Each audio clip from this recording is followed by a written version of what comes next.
Lord, help us and lead us today, Panginoon. Open up our spiritual senses, Panginoon, upang sa ganun ay maintindihan namin, maunawaan namin ang nais mong iparating sa umagang ito. Lord, we pray, Panginoon, bigyan mo din kami ng dagdag katalinuhan, Panginoon, na may apply namin ng tama at maayos sa aming buhay ang mga papakinggan namin sa araw na ito. And give us wisdom, Panginoon, and understanding sa araw na ito.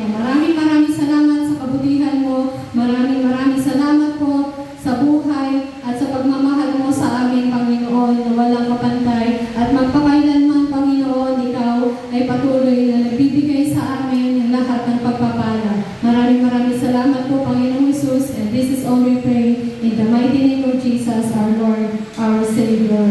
Amen.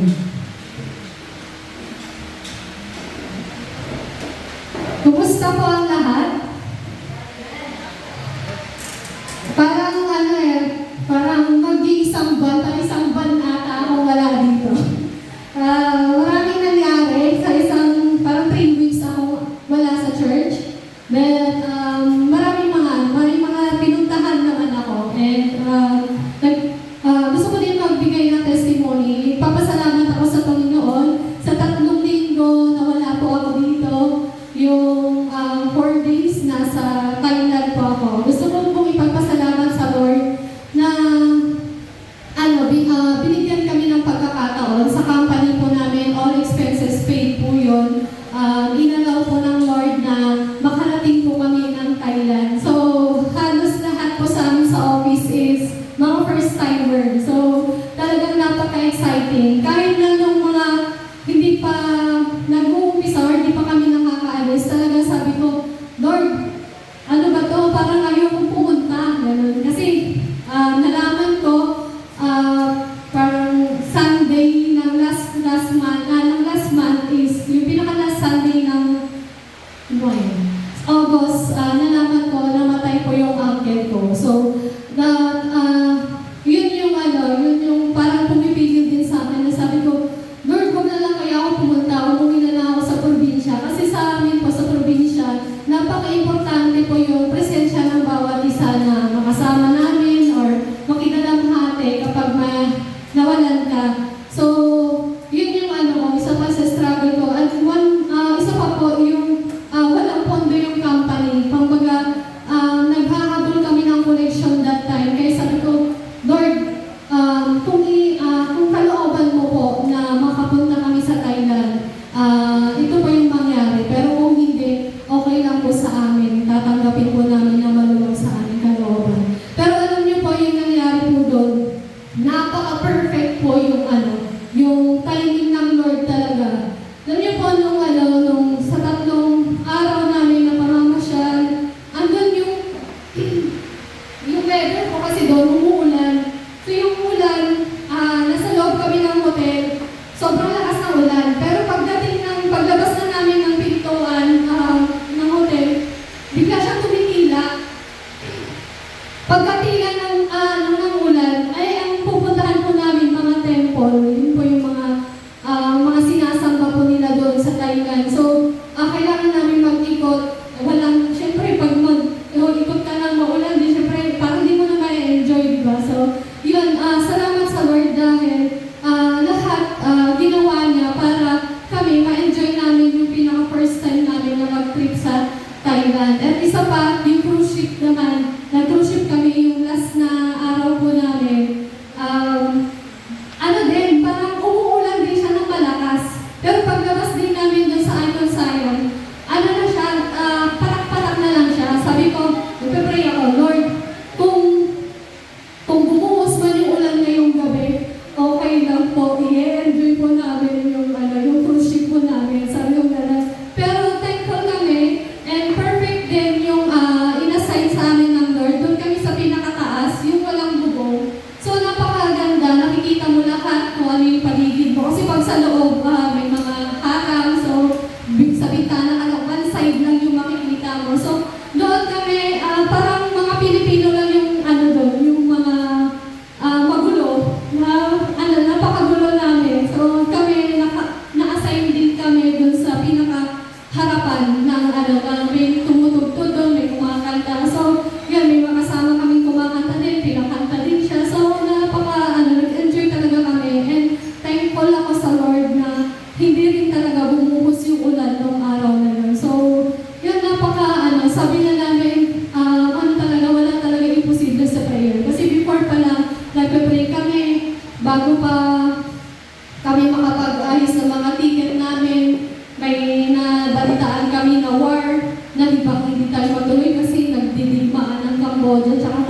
verse na to. Kasi yung mga previous na discuss na po sa inyo, bakit ba natin kailangan bakit ba natin mapapagkakatiwalaan ng Lord? So marami nang ituro po sa inyo. So sa umagang ito, nais lamang iparating sa atin ng Lord na kailangan natin i-build yung trust natin sa Panginoon. So basahin po natin ulit John chapter 13 verse 7. Jesus replies, "You do not realize now what I am doing, but later you will understand."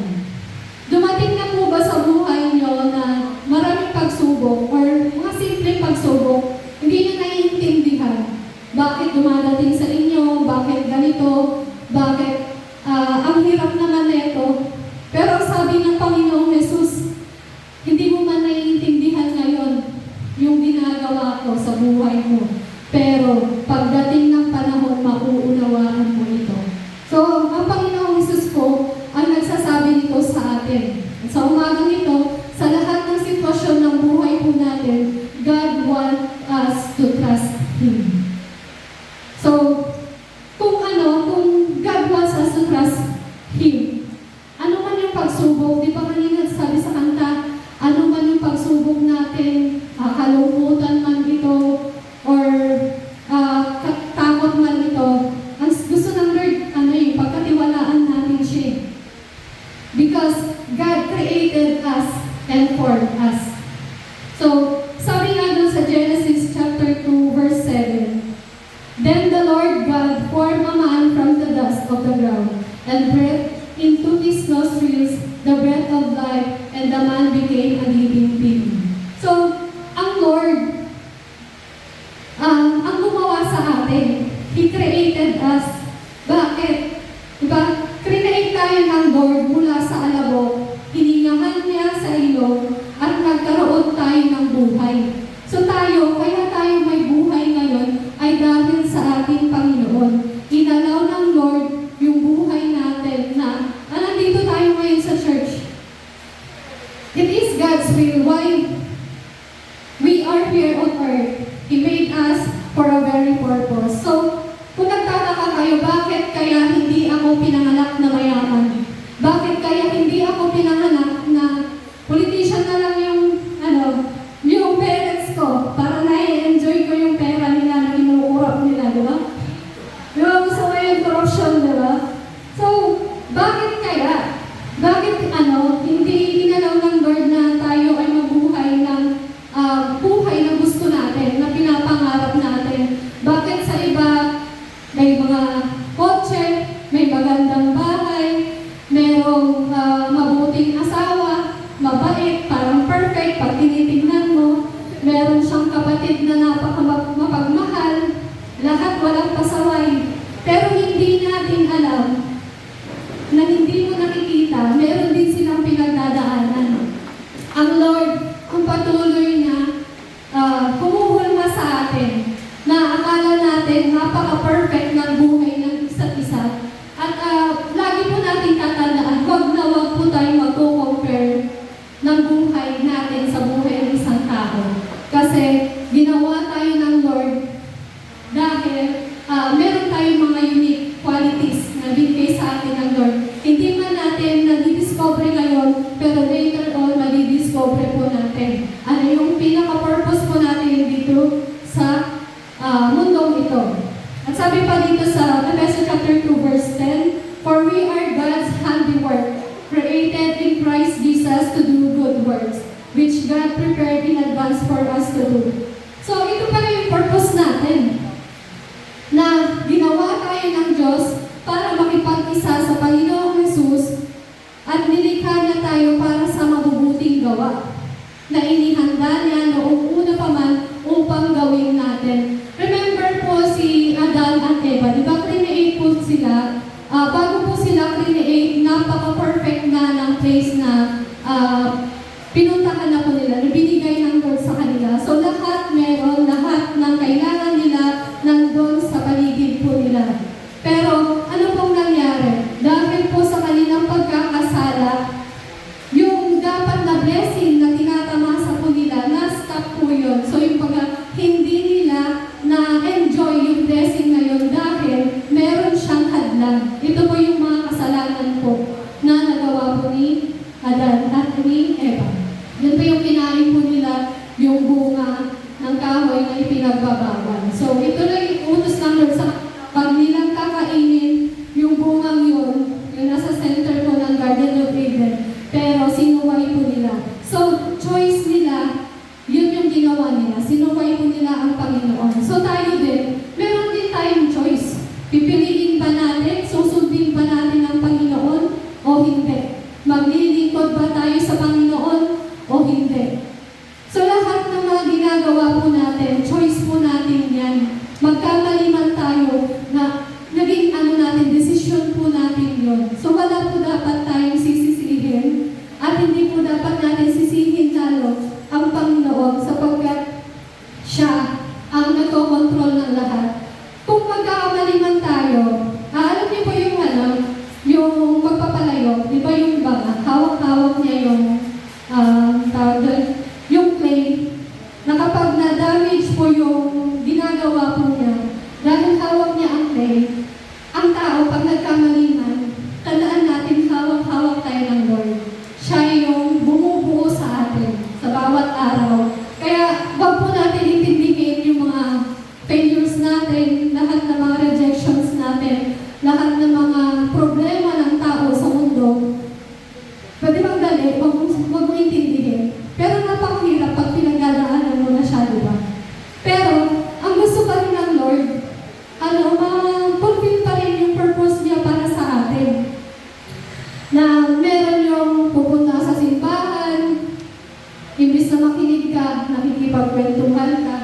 O di kaya, mas pinipili mo pa mag-cellphone. Pero alam mo ba, na nakikita ka ng Lord. Kung ano yung ginagawa mo ngayong araw na to, kitang-kita yan ng Lord. Pero huwag mong sisihin ang katabi mo kung yan yung ginagawa mo. Kasi choice mo yan.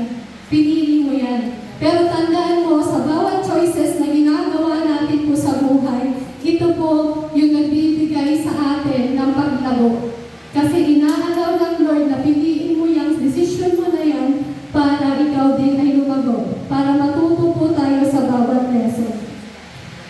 At meron po tayong di ba pag nagpe-pray din tayo, meron po tayong tatlong kasagutan. Para marami ng beses niyong narinig to. So, answered prayer, it's either yes, no, at wait. Sa buhay po natin, bilang mga mananampalataya, mas madaling magtiwala sa Lord kung ang laging sagot sa iyo ay oo. Dahil para sa iyo yan, or ito ay kabubuti mo. Diba? Naranasan niyo na ba mag-pray na yes ang sagot ng Lord sa inyo? Maraming beses na ba? Amen. So, di ba, ang daling magtiwala sa Lord, di ba? Na kapag nag-pray ka, sasagutin ng Lord ng yes yung prayer mo. Pero paano pag no at wait na yung isasagot sa'yo ng Lord? Hirap na hirap po tayo ibigay yung tiwala natin sa Lord. Ito po yung yung inaalam ng Lord sa buhay natin na mas lalo po tayong magtiwala sa Kanya kapag ang sagot sa atin ay no at wait. Ito pong tatlong to, pare-parehas po na tugon sa lahat ng ating dalangin. So these are equal. Equal po siya, yes man ito, no man ito, o wait. Pare-parehas na sinasagot po ng Lord yung prayer po natin. Lagi po natin tatandaan. Kasi nasanay po tayo sa yes lang ang sagot. Pero no at wait ay parehas din nakatugunan sa ating mga prayer. But in this 2 and 3, ito po yung binibigay sa atin ng Lord na pagkakataon at ino-open po tayo na tayo ay laging magtiwala sa Kanya. So ano ba yung dapat natin gawin? Meron kang request na hanggang ngayon hindi pa rin binibigay sa'yo. Meron ba? Nasabi sa'yo ng Lord ngayon, wait. Wait ka lang. Or may hinihingi ka pero hindi binigay ng Lord. Meron din ba? Akala mo wait yung sagot pero no pala yung sagot ng Lord sa'yo, di ba? So, ito yung mahirap. Ang hirap natin magpagkatiwalaan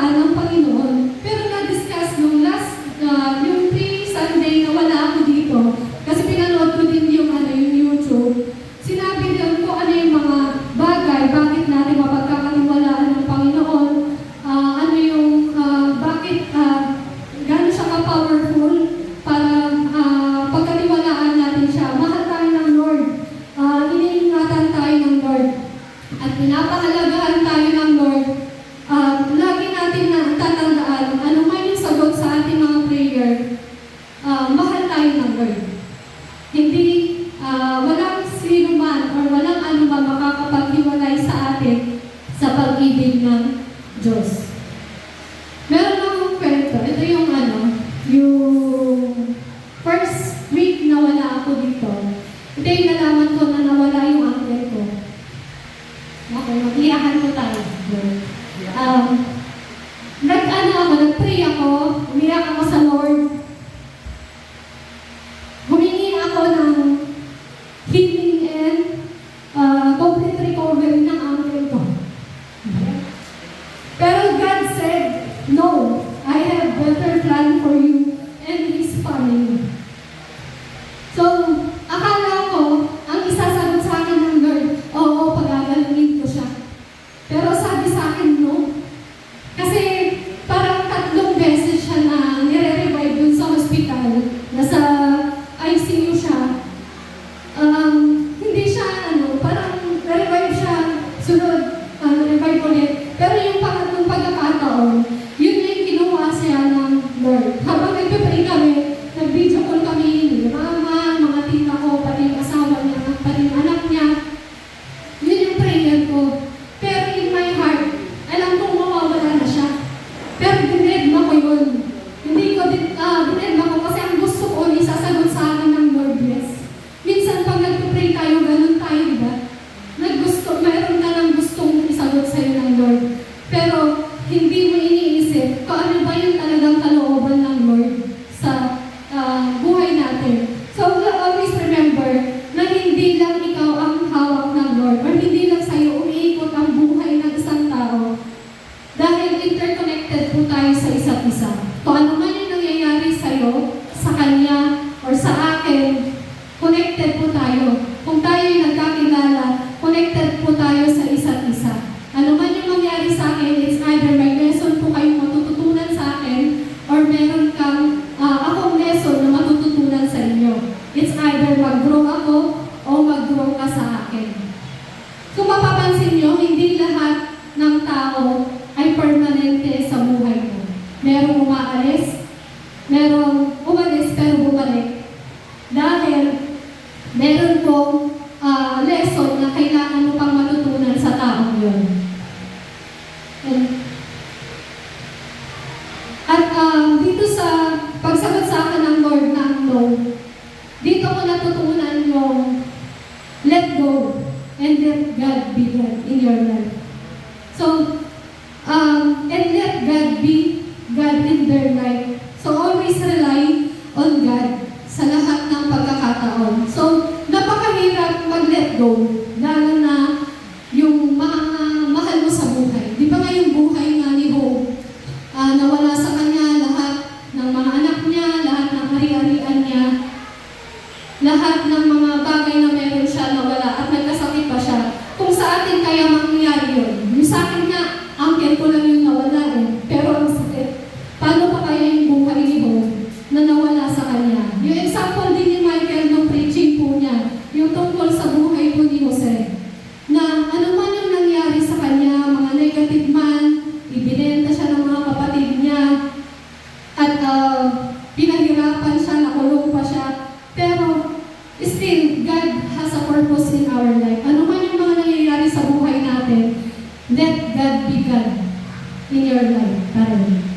So, God is teaching us to have a deeper relationship with Him. Katulad ng mga patotoo ko kanina, kailangan po sa bawat isa sa atin, meron po tayong malalim na ugnayan sa Panginoon. Kung wala po tayong malalim na ugnayan sa Panginoon, ngayon pala, umpisahan mo na. Kasi every day is a chance para mas maging malapit po tayo sa Panginoon. Wala namang religion Ang kailangan po natin relasyon sa Panginoon.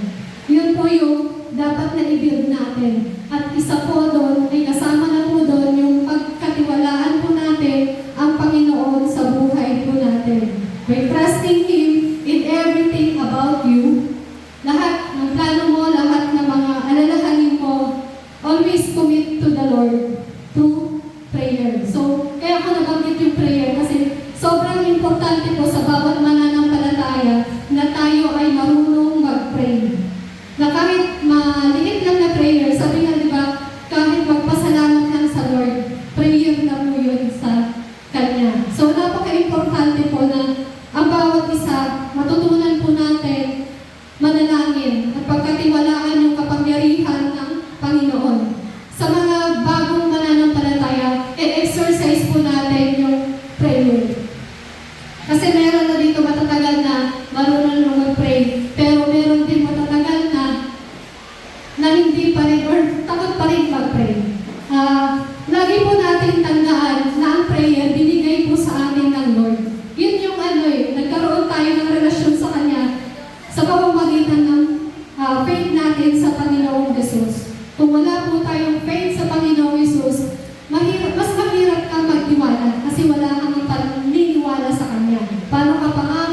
titiwala sa Kanya kung paniniwala pa lang, hirap na hirap mo nang gawin.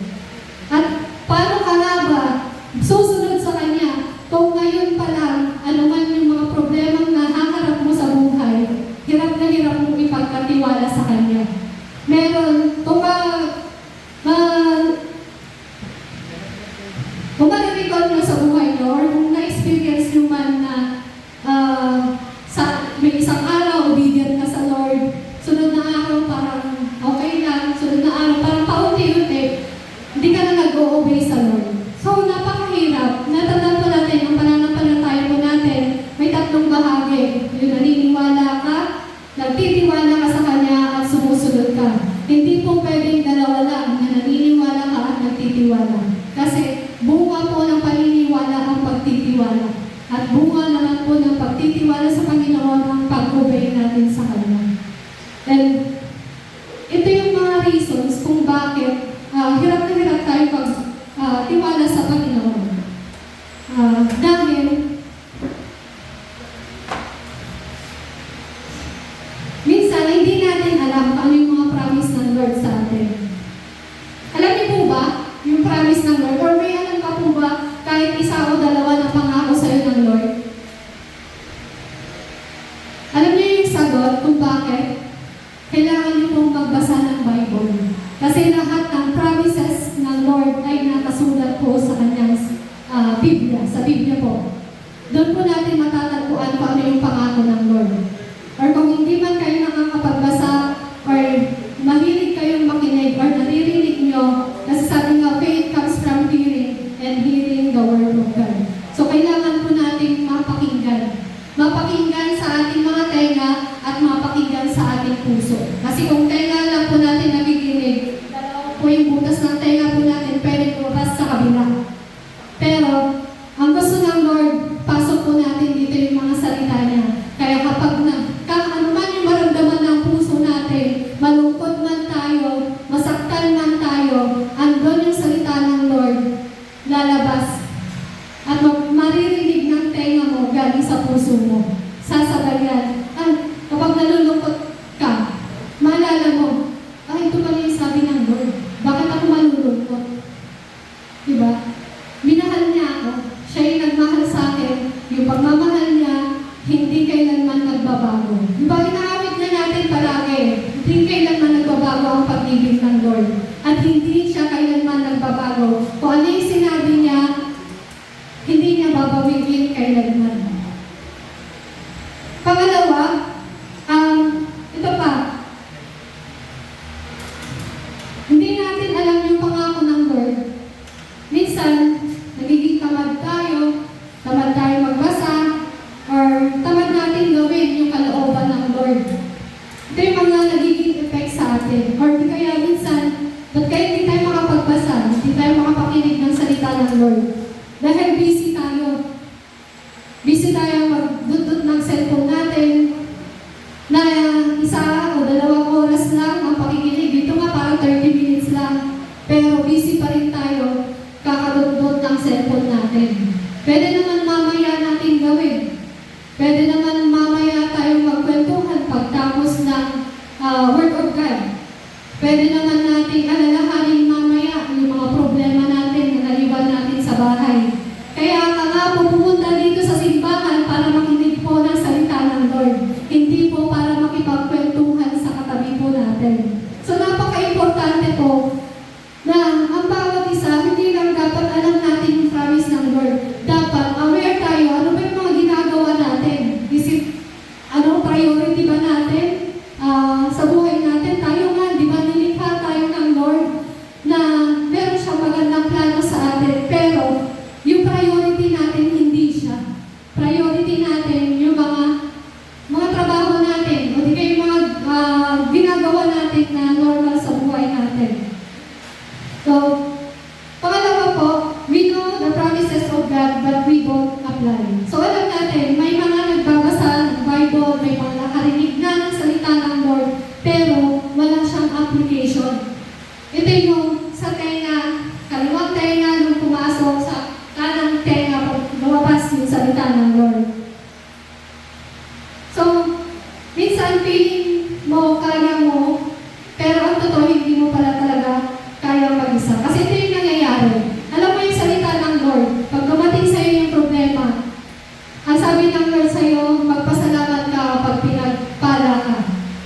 magpasalamat ka palagi. Yun nila sa Bible. Pero ang ginagawa mo, nagpapasalamat ka lang kapag blessing. Yung nakikita natin na blessing, kung ano yung paningin natin na blessing. Pero pag problema na yung dumating sa'yo, hirap na hirap po tayo magpasalamat sa Lord. Di ba? Parang ayaw na ba natin magpunta sa simbahan? Next week na lang, pag okay na ako.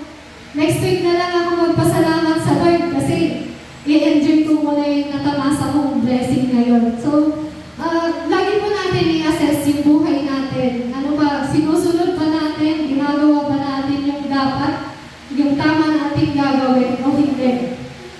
So, tayo, ang gusto lang ng Lord, kailangan natin siya. Kaya nga tayo magtitiwala sa Kanya kasi ang lahat ng tao ay kailangan ang Panginoon.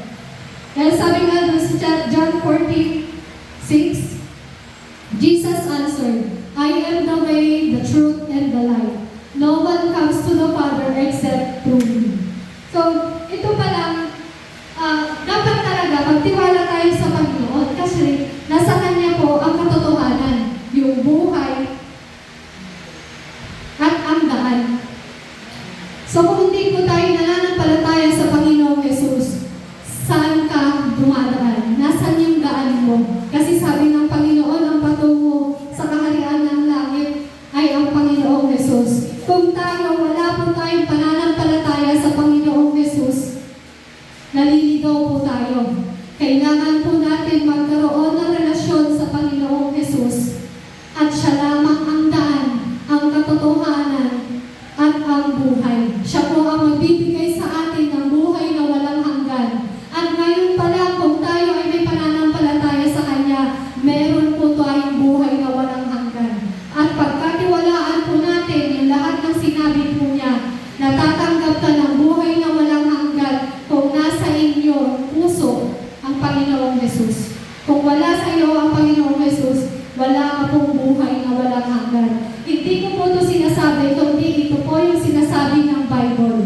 Ito po yung itinuturo po sa atin dahil lahat po tayo ay may chance. Alam niyo po ba, nung namatay yung uncle ko, nagsisisi ako kasi that time, meron voice na nagsasabi sa akin na sabihin mo sa kanila, ilapit nila yung phone dun sa tenga ng uncle ko. Pero tinignan ko yun kasi ang gusto ko sagutin ng Lord, yes. Diba? Kasi pag nakapokus tayo kung ano yung gusto natin mangyari, doon tayo na-out of focus. So, ngayon, yung sinasabi yun, hindi ko siya ginawa. So, nagsisisi ako, parang isa pa yun sa iniiyak ko bukod sa nalulungkot ako na nawala yung uncle ko. Pero, nalulungkot din ako at na hindi ko nagawa na masyaran siya ng gospel. Pero sabi sa akin ng mentor ko ni Ate Jazz, let go. At lahat ng tao ay may pagkakataon na makarinig ng gospel. Nasa sa atin po, kung yung pinakinggan po natin, mabuting balita o magandang balita, kung tatanggapin natin o hindi. Kung ngayon, first time mo palang naririnig yung magandang balita na yun na sinakripisyo ng Panginoong Jesus ang kanyang buhay at inalaw ito ng God the Father, meron po tayo pananampalataya. Yung gift po ng Lord na meron po tayong pananampalataya. So, kung ito, naniniwala po tayo na si Jesus lamang ang daan, you are blessed.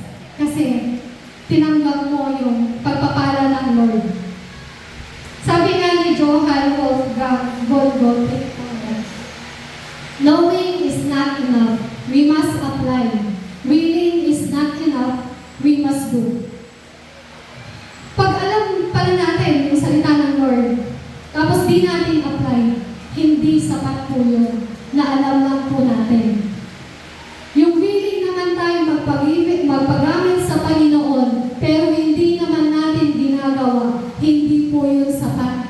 So kailangan po natin gawin, kailangan po natin i-apply lahat ng ating natututunan. Na bawat salita ng Lord, gawin po natin. Huwag lang po natin itago ito. Remember po yung kwento po sa Bible, merong binigyan ng talent ng Lord. Binigyan ka ng talent ng Lord. Ano man yung mga talent na meron po tayo, pagtugtog ng gitara, pagtugtog ng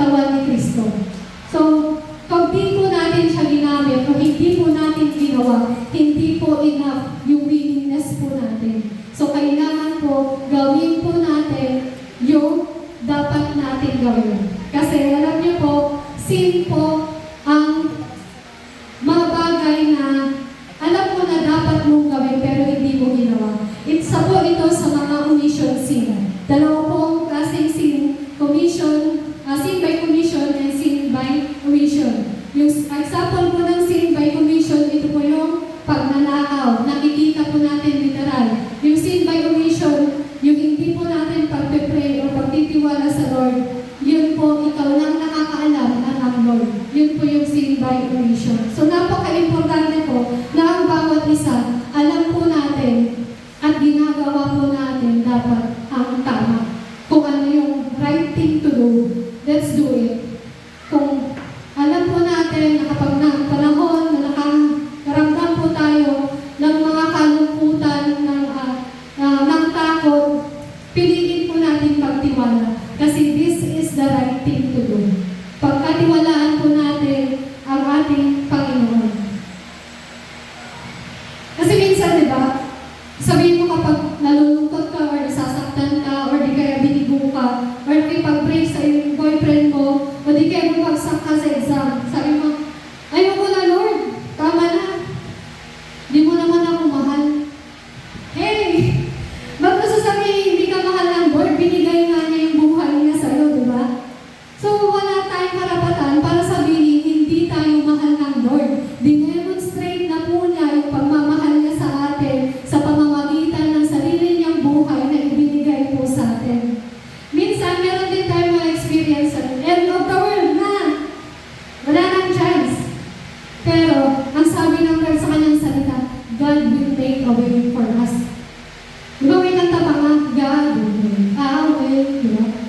So, yun, kung alam natin yung salita ng Lord, meron tayong pangtapat. Alam niyo po ba, yung sabi na ni nanay kanina, or ni ate, si ate pala, may mga sinasabi sa atin ng kalaban. Ito yung mga lies na pinapasok niya sa isip natin. Pero, kailangan din natin palitan ito ng Word of God or yung mga promise ng Lord para labanan yung lahat na naririnig natin. Kasi sa mundong to, pag open mo pa lang ng mga social media, Instagram, Facebook, ang dami ng negative. May mga positive. Piliin mo lang, ano yung positive, ano yung katotohanan. Dapat doon tayo sa katotohanan, hindi po doon sa mga kasinungalingan na ibinabato sa atin ng diablo. Minsan ito pa yung nagiging reason kung bakit pinipili natin gumawa ng masama. Kasi nag-fail ako, ayoko nang gumawa ng mabuti. Pero nasan yung purpose ng Lord? Kaya nga tayo create ng Lord para gumawa ng mabuti. Pero dahil sa mga sitwasyon ng buhay natin na hindi naman natin mapipigilan yung mga pagsubok na dadating sa buhay natin, huwag po natin maging reason or maging dahilan yung mga pagsubok na nararanasan natin para gumawa tayo ng masama. Or magnakaw na lang ako ng sa kapitbahay ko kasi wala na akong pera eh. Pero sabi ng Lord, huwag mo pakainin yung mga tamad. So kung wala kang pera, magtrabaho ka. Kasi binigyan ka ng kamay at paa ng Lord or boses para magtrabaho. Meron nga pong nagtatrabaho kahit iisa lang yung paa or dalawa lang yung kamay, walang paa. So, pag nakikita mo sila, parang maluluha ka na yung naipapaisip ka, ang pangit pala, no? Ako, ang tamad-tamad ko, parang ayoko pa magtrabaho. Kasi meron naman leave credit sa office. So, hindi mo na ako papasok, magpapahinga muna ako. Pero, yung ano natin, na yung isang tao nga nabulag, nakakapagtrabaho pa eh. Di ba? May nakita na ba kayo? Meron ng paa, meron tao na walang paa, pero nakakapag-preach ng salita ng Lord. Di ba, pastor, may pastor ang nakita, at meron lang yung daliri niya, iilan lang, or parang isa lang ata, pero nakakapagtugtog siya ng gitara. Pero di ba, kung titingnan mo sila, create sila ng Lord na wala yung mga ilang bahagi ng kanilang katawan para para mapakita yung kapangyarihan ng Lord sa buhay nila. So dapat matuto po tayo, may makuha po dapat tayong lesson sa mga ito. So ito lang po, yung dalawang verse na iiwanan ko. 2 Timothy chapter 2 verse 21. Ang sino mang lumalayo sa kasamaan ay katulad ng sisidlang natatangin, malinis at karapat-dapat gamitin ng may-ari para sa lahat ng mabubuting gawain. So, lahat po tayo, may choice po tayo na gumawa po ng mabuti. At kapag po tayo ay lumalayo sa kasamaan, isa po tayong mga sisidlang natatangin.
wala nang balikan. Huwag mo nang babalikan ko yung mga yung mga nirepet mo na nakasalanan sa Panginoon.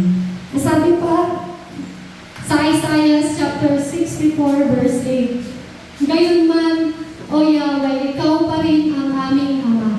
Kami ang putik at ikaw ang magpapalayo. Ikaw ang sa amin humubog." So kahit ano man yung mga problema, ano man yung mga pinagdadaanan po natin, ano man yung mga hadlang sa buhay po natin, ano man yung failures na naranasan po natin, siya ay nananatiling Ama po sa atin. Hindi po yan nagbabago. Once na meron na po tayong pananampalataya sa Panginoong Jesus, meron na rin po tayong connection sa ating God the Father. Kasi ang tinitignan hindi yung karumihan mo, kundi ang tinitignan niya ay ang holiness ng ating Panginoong Jesus. At ang holiness ng ating Panginoong Jesus ay nasa atin din, sapagkat meron tayong pananampalataya. At tayo yung mga tinatawag na claim. At hawak-hawak po tayo palagi ng ating Panginoon. Ano man yung mga pinagdadaanan po natin, tandaan mo, ang Lord ang humuhubog sa inyo. Ang Lord po ang mag-aayos sa inyo. Kung ang vessel na tinatawag sa inyo ay butas-butas, pagdating ng panahon, magiging ganap po tayo. At pagdating sa heaven, lahat ng blessing ay tatanggapin po natin. Dahil selyado na po lahat ng mga butas-butas. Pero ngayon, hinahayaan ng Lord na maging butas ang ating vessel, ang puso po natin, para dumaloy po yung pag-ibig niya mula sa atin, papunta sa mga ibang tao, lalong-lalo na sa ating pamilya, sa lahat ng mga sinasabi mong mahal mo, sa lahat ng mga tao hindi mo mahal, pero ang kailangan, mahalin mo sila. Yan ang sabi ng Lord, love others as you love yourself. Kung hindi mo mahal ngayon ang sarili mo, umpisahan mo nang mahalin. Kasi hindi mo mabibigay yung pagmamahal ng Lord kung sa'yo pa lang nakaharang na. So kailangan maging mapagmahal po tayo sa isa't isa. Kasi sabi doon, sabi sa kautusan, ito po yung bumubuo sa Old Testament, yung kila Moises, yung mga Ten Commandments doon, ang bumubuo po doon ay dapat magmahalan po ang bawat isa. So, our God is still our Father and will always be the Father for us. We are the clay in His holy hand, and as the potters do, He crafted us for His perfect plan. Give yourself to Him and allow God to use you. So, hindi pwedeng binigay mo sa Kanya pero hindi ka nagpapagamit. So, magpagamit po tayo sa Panginoon and tandaan po natin, He crafted us. Siya yung humuhubog po sa atin. Nangyayari ko po na lahat ay tumayo at awitin po natin yung The Potter's Hand. Yung pong awitin na Hillsong. Ito po yung awitin na to, ako ini po na parang panalangin nyo. Or wag lang parang, gawin nyo po itong panalangin nyo. At yung pag-awit po natin ay para sa Panginoon. At ang inaawitan po natin ay siya at hindi po ang ibang tao, kundi siya lamang. So, the Potter's Hand. Sigan po ang ating Father. At tayo, ang mga clay na hinuhubog niya. Kahit na nagpipilman tayo, kahit ang dami nating mga pagsubok, dami nating pinagdadaanan, tandaan mo lahat ng nangyayari sa'yo, kalooban ng Lord. Ipagkatiwala mo yung buong sarili mo sa Panginoon. Sabay-sabay po natin awitin.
Spirit. Let us